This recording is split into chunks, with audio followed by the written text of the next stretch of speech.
जय हिंद दोस्तों, जय हिंद बच्चों।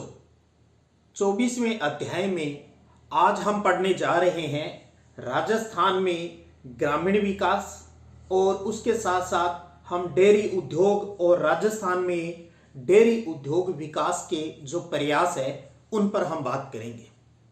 तो सबसे पहले शुरू करते हैं राजस्थान में ग्रामीण विकास को, जिसमें हम कुछ राजस्थान के ग्रामीण तथ्यों की बात पहले कर लेते हैं। तो देखिएगा, 2011 की जनगणना की अगर मैं बात करूं तो 2011 की जनगणना के अनुसार राजस्थान राज्य की जो ग्रामीण जनसंख्या है उसकी प्रतिशतता है 75.2%। यानी राजस्थान की 75.2% जो जनसंख्या है वो गांव में निवास करती है। यानी हम कह सकते हैं भी राजस्थान है वो गांव का देश है। 1947 में हमारा देश अंग्रेजों की गुलामी से आजाद हो गया। तो आजादी के बाद से ही गांव के अंदर हम अपने राजस्थान की बात करें तो राजस्थान की गरीबी और यहां के पिछड़ेपन को दूर करने के लिए बहुत सी योजनाएं, बहुत से कार्यक्रम हैं वो स्टार्ट किए गए। इसी तर्ज पर अगर मैं बात करूं सबसे पहले तो राजस्थान के अंदर ग्रामीण विकास के लिए, ये भारत में भी है, तो ग्रामीण विकास के लिए एक विभाग, एक मंत्रालय बनाया गया जिसका नाम रखा गया ग्रामीण विकास। ग्रामीण विकास विभाग की स्थापना की गई और आज इस विभाग का जो नाम है वो पूरा है ग्रामीण विकास व पंचायती राज विभाग। स्टार्ट में इसका नाम सिर्फ ग्रामीण विकास विभाग था, आज इसका नाम ग्रामीण विकास और पंचायती राज विभाग है। इसका काम है गांव का विकास करना, गांव के विकास के लिए विभिन्न योजनाओं को क्रियान्वित करना इसका प्रमुख उद्देश्य है।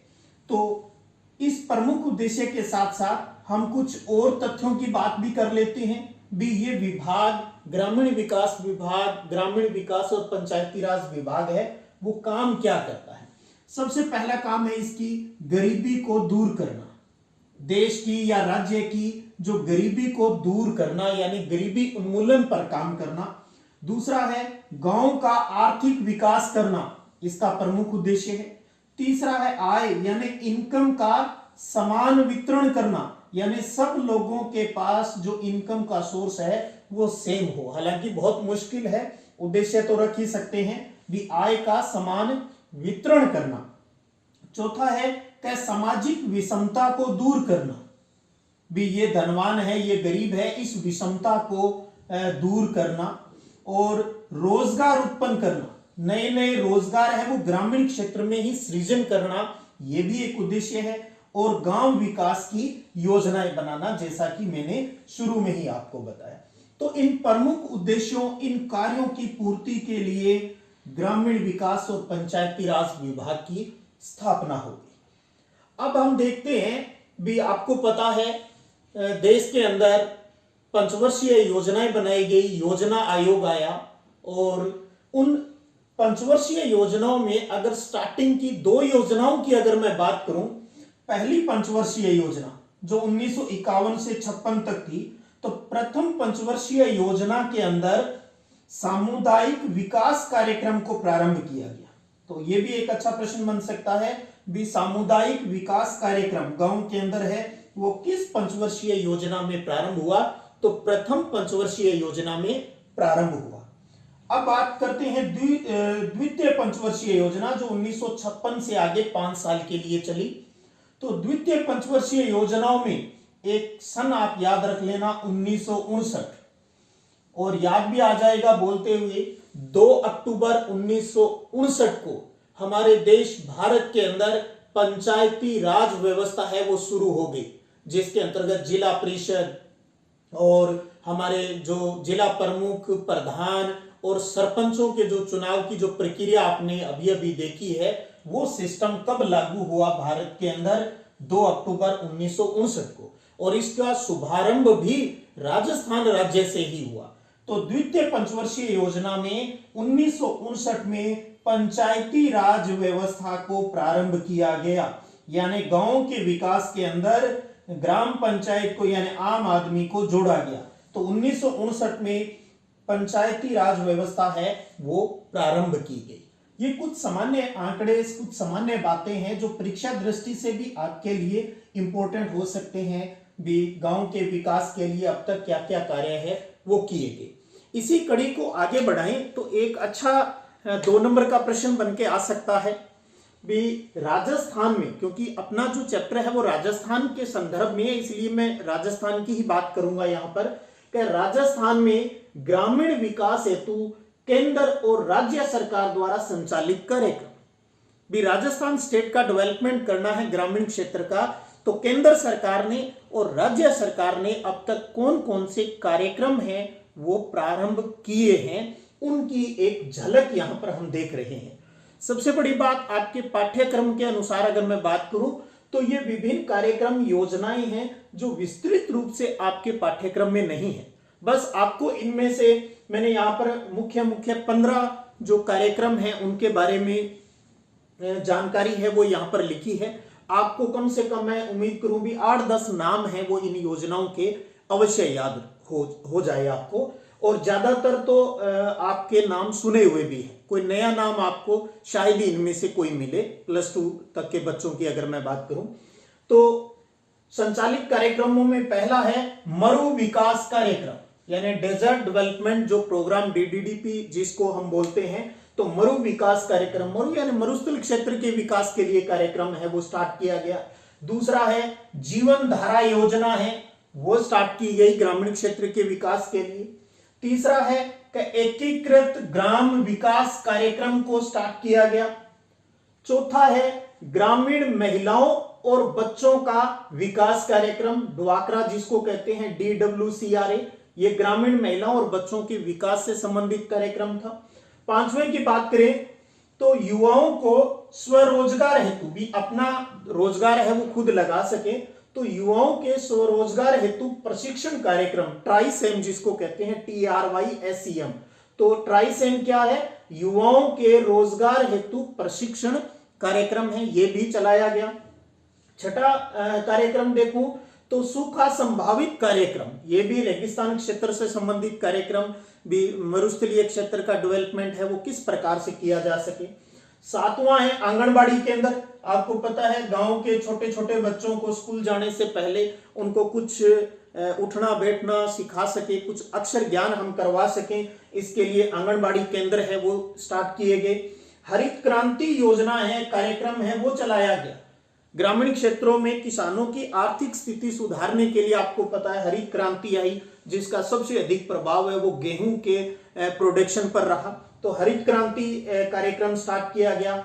उसके बाद बात करूं तो श्वेत क्रांति जिसको ऑपरेशन फ्लड भी कहते हैं, इसका संबंध दुग्ध से है भी। अच्छी नस्ल की जो पशु है वो विकसित करना और साथ में जो मिल्क प्रोडक्शन है, दुग्ध उत्पादन को बढ़ाना, ताकि पशुपालकों की आर्थिक स्थिति है वो सुधर सके, इसके लिए श्वेत क्रांति यानी ऑपरेशन फ्लड कार्यक्रम को प्रारंभ किया गया।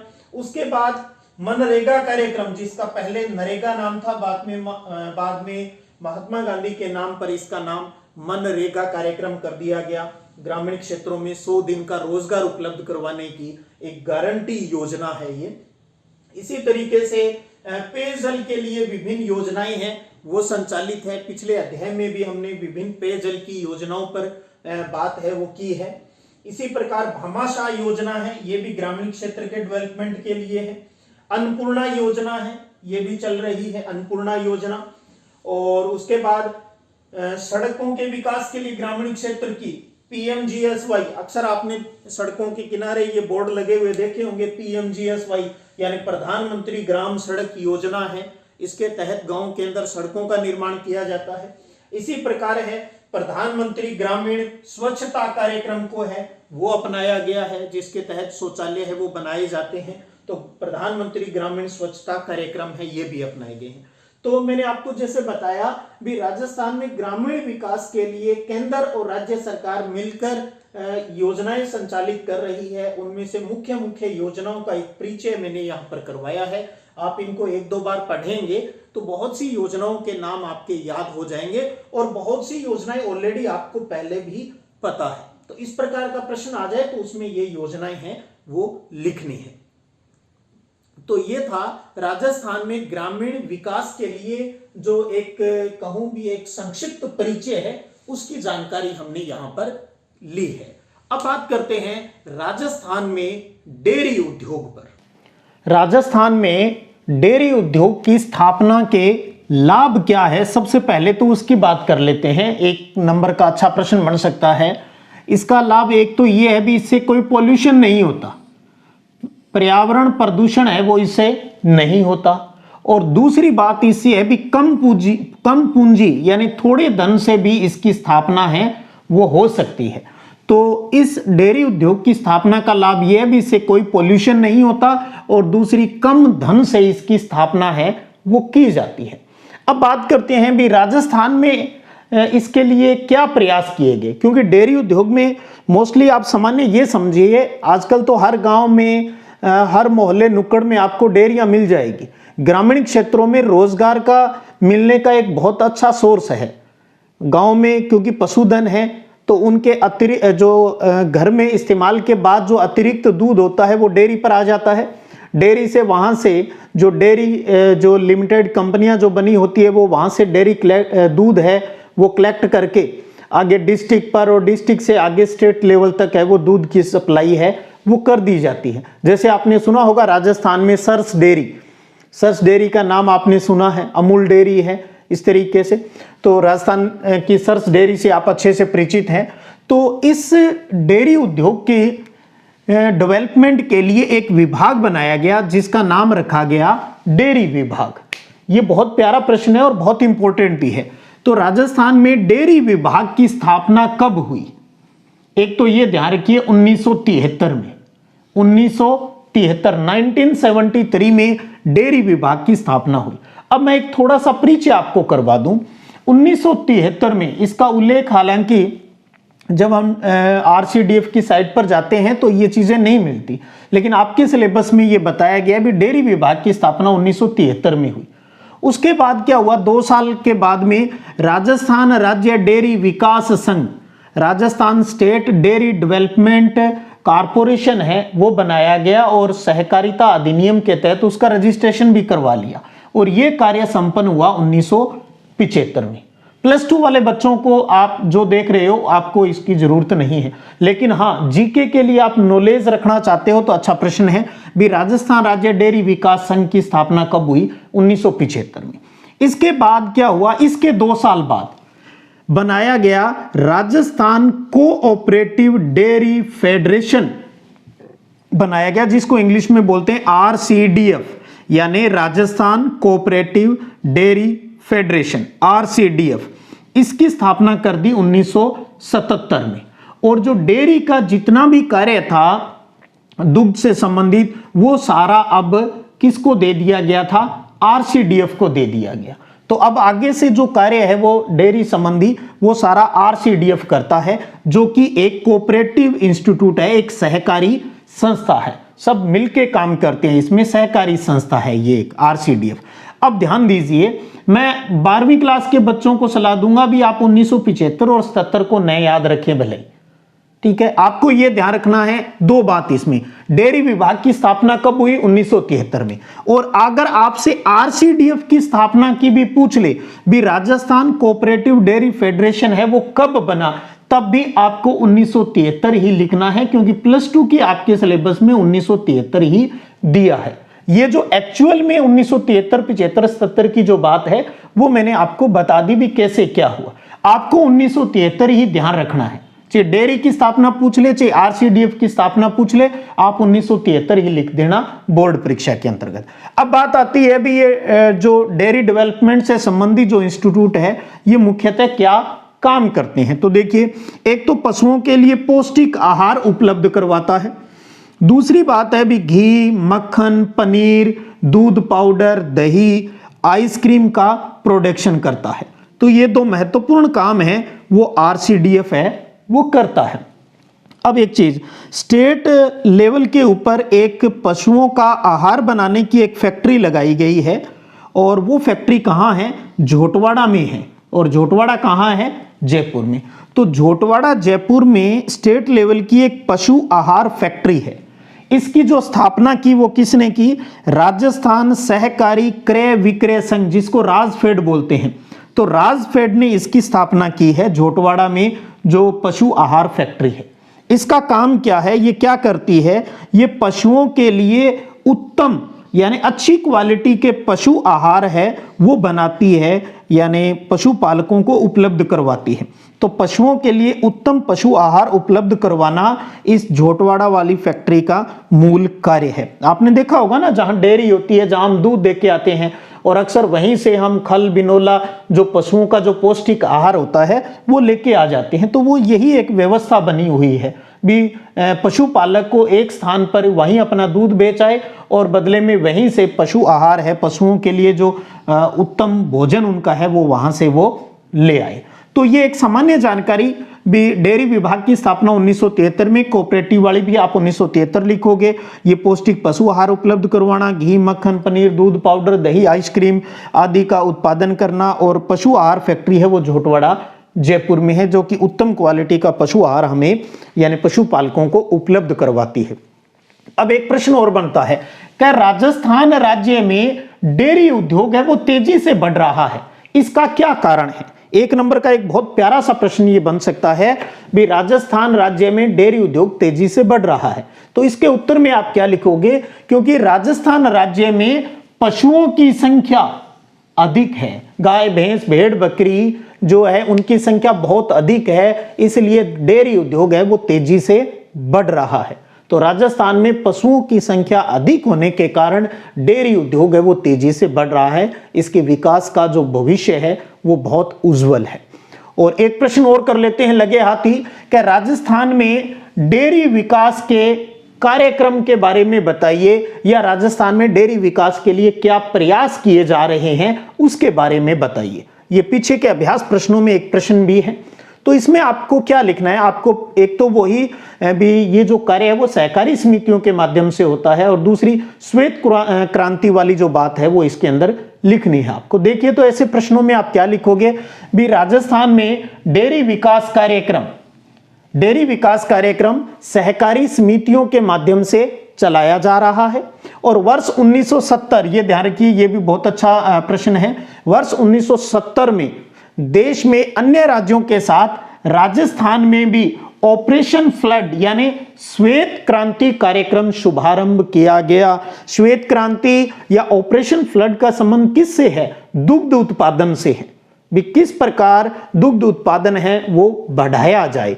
तो 1970 में राजस्थान में ऑपरेशन फ्लड यानी श्वेत क्रांति कार्यक्रम प्रारंभ किया गया, जिसके अंतर्गत कौन कौन से कार्यक्रम चलाए गए, ये भी एक नंबर में अच्छा प्रश्न निकल सकता है, जिसमें पशुधन संवर्धन और डेयरी विकास हेतु भी पशुओं के अंदर जो कृत्रिम गर्भाधान के माध्यम से भी वो प्रोडक्शन है वो उनका अच्छा है, तो जिसमें पशुधन संवर्धन और डेयरी विकास के लिए अनेक कार्यक्रम चलाए गए। तो ऑपरेशन फ्लड राजस्थान में कब चला? 1970 में चला। इसका उद्देश्य क्या था? पशुधन संवर्धन करना, और दूसरा डेयरी विकास के अनेक कार्यक्रम इसके अंदर चलाए गए। और राजस्थान राज्य दुग्ध सहकारी संघ, जो कि मुख्य ऑफिस इसका जयपुर में है, राजस्थान राज्य दुग्ध सहकारी संघ समन्वय यानी कोऑर्डिनेशन और परस्पर सहयोग के लिए राज्य का शीर्ष संगठन है, स्टेट लेवल का प्रमुख बड़ा संगठन है जो कि जयपुर में है। तो राजस्थान राज्य दुग्ध सहकारी संघ समन्वय और परस्पर सहयोग के लिए राज्य का शीर्ष संगठन है। तो ये तीन तरह की बातें आपको राजस्थान में डेयरी विकास के कार्यक्रम में लिखनी है। तो ये थी आज की अपनी वीडियो क्लास, जिसमें अपनों ने राजस्थान में ग्रामीण विकास, डेयरी उद्योग और राजस्थान में डेयरी विकास के लिए, डेयरी उद्योग के विकास के लिए कौन कौन से प्रयास है वो किए जा रहे हैं उसके बारे में हमने बात की। अगले वीडियो सेशन में हम 2012 की जो पशु गणना हुई उस पर बात करेंगे, और जो कैटल ब्रीड्स है, गायों की जो प्रमुख नस्ल है, कहाँ पाई जाती है, उनकी क्या विशेषताएं हैं, उनके ऊपर बात करेंगे। और साथ में एक बहुत ही इंपॉर्टेंट टॉपिक है भी, राजस्थान में गौ संवर्धन के लिए जो हमने यहाँ पर बात की है ना, पशु संवर्धन, तो गायों के संवर्धन के लिए कौन कौन से कार्यक्रम हैं वो संचालित किए गए हैं, उस पर बात करेंगे। तो फिर मिलते हैं, तब तक जय हिंद, जय भारत।